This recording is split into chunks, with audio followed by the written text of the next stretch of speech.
बड़ा सुंदर श्लोक है महाभारत जी का। शतेषु जायते शूरः सहस्रेषु च पंडितः वक्ता दशसहस्रेश दाता भवति वानवा। हमारे सनातन संस्कृति में भारत की निवास प्रकृति का यह वैशिष्ट भाव है, इस धरती पर 100 लोगों में कोई एक शूरवीर जन्म लेता है। 100 लोगों में एक शूरवीर जन्म लेता है। 1000 लोगों में कोई एक पंडित अर्थात विद्वान जन्म लेता है।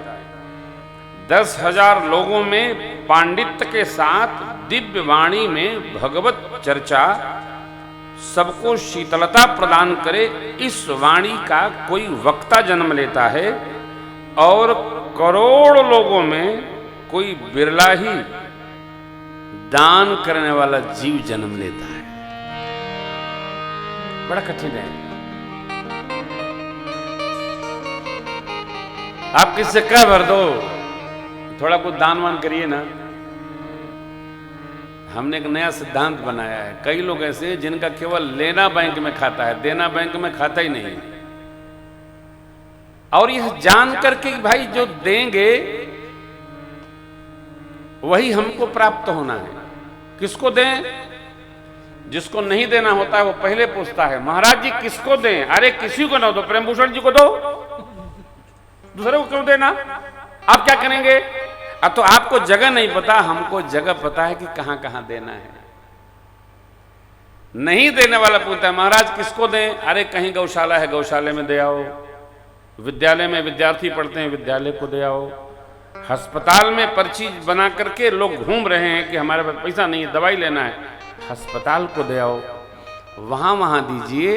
अरे किसी कन्या के विवाह के लिए पिता माता परेशान है कि हमारे पास कोई धन होता तो हम सुंदर सी अपनी बिटिया का ब्याह करते, उनके घर में दे आओ। देने वाले के लिए स्थान अभाव नहीं है। नहीं देने वाले के लिए किसको दें आप? किसको दें? एक कंजूस सेठ जी थे, कंजूस, अतिशय कंजूस थे। एकादशी व्रत रहे पत्नी जी के कहने पर। अब एकादशी के व्रत में द्वादशी को पारण न करो तो उस व्रत का लाभ नहीं मिलता है। पारण भी मुहूर्त के अंतर्गत करना होता है। सेठ जी की अर्धांगिनी ने कहा कि देखिए कल द्वादशी का पारण है और ब्राह्मण देवताओं को बिना कुछ दिए तो कर नहीं सकते। तो बोले ठीक, मैं ढूंढ के ले आता हूँ। अब ढूंढते ढूंढते सेठ जी तलाश लिए, कोई पंडित जी रुपया स्पर्श नहीं करते थे, उनको ढूंढ लाए। छूते ही नहीं थे। तो अब भोजन के पहले महाराज जी को ले आए, बुला के बड़े आदर से उनका पूजन वूजन किए। अब कहे महाराज ये जो आप संकल्प करवाए ये क्या करूं? बोले जानते नहीं हो कि मैं पैसा नहीं छूता हूं, तो मैं क्या करूं? धोती में बांध दो। क्योंकि पंडित जी उनसे भी ज्यादा समझदार निकले कि वो जानते थे कि ये नहीं लेंगे तो देगा ही नहीं और इसका नुकसान हो जाएगा। आदमी का स्वभाव इतना विचित्र है, सावधान। दान करने से बढ़ता है। कोई किसी को पता ना हो, अरे भैया ऐसा कोई नहीं है जिसको ये नहीं पता कि छोटा सा बच्चा भी जानता है कि कोई सामान मिलेगा तो कहां रखना है, या तो मुंह में रखना है। छोटा बच्चा जानता है सामान रखना है तो मिलना है तो मुंह में रखना है। माताएं जानती है रुपया मिलना है तो क्या करना है, लाकर में डाल देना है, खर्चना नहीं है। नोटबंदी के समय में सबसे ज्यादा माताएं परेशान थी। कहीं गेहूं में रखी हैं, कहीं चावल में रखी हैं, कहीं कोठली में रखी है, कहीं कहीं रखी हैं। आदमी बेचारा तो कुछ नहीं रखा है, वो तो आनंद में है।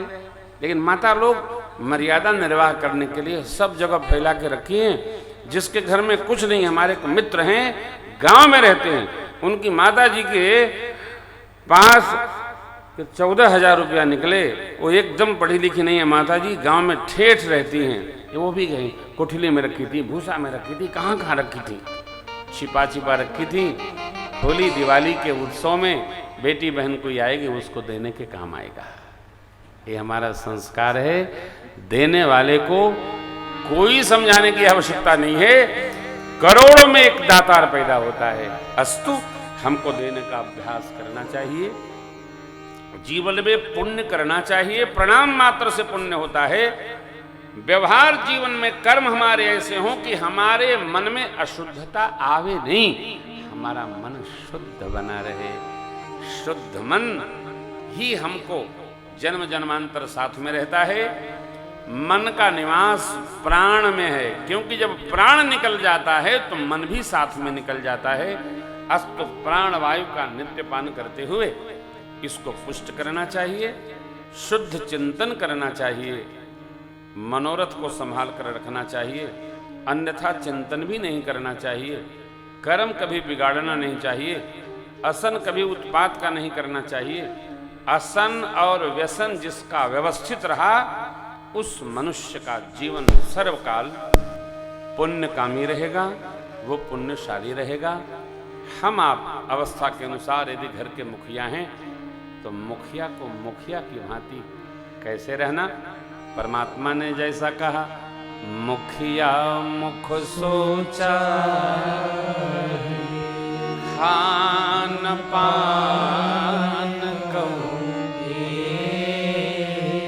पालय पोषै सकल अंग तुलसी सहित भी। मुख जैसा हमारा व्यवहार हो, बिना चाहत के सबको लाभ मिले, बिना कामना के, बिना मन में बहुत संकल्प उधारे, सबको सहज भाव से प्रेम करें, सबको स्नेह दें, स्नेह मिले इसकी अपेक्षा न करते हुए सबको स्नेह दें, सब में ममता बांटें। सब में जब ममता बांटेंगे सब हमको स्नेह करेंगे, सब हम में प्रेम रखेंगे।